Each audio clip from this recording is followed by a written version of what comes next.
Guollow Zomi, Simmo Guollow demguol Zomi,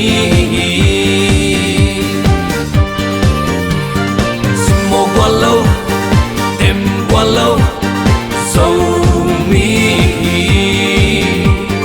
Simmo Guollow demguol Zomi, Simmo Guollow demguol Zomi.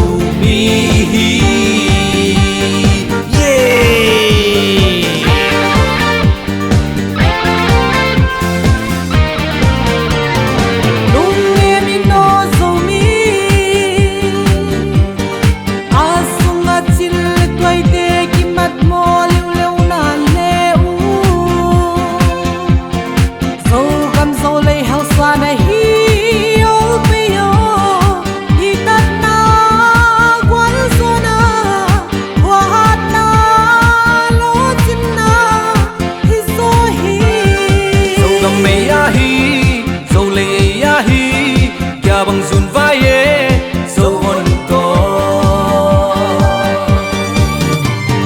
Simmo Guollow demguol Zomi, Simmo Guollow demguol Zomi,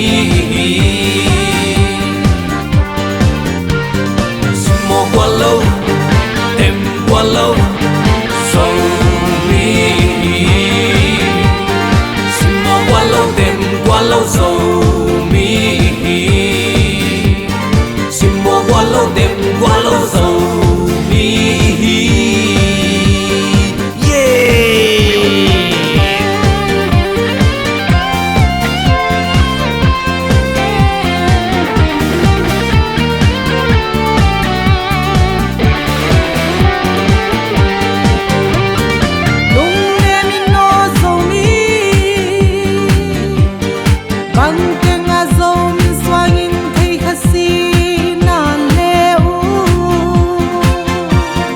Zogam Zolei hausa na hi olpeyo Ditat na Guolzaw na wahat na lochin na hizaw Zogam Zolei Giabang zuun Zovontawi,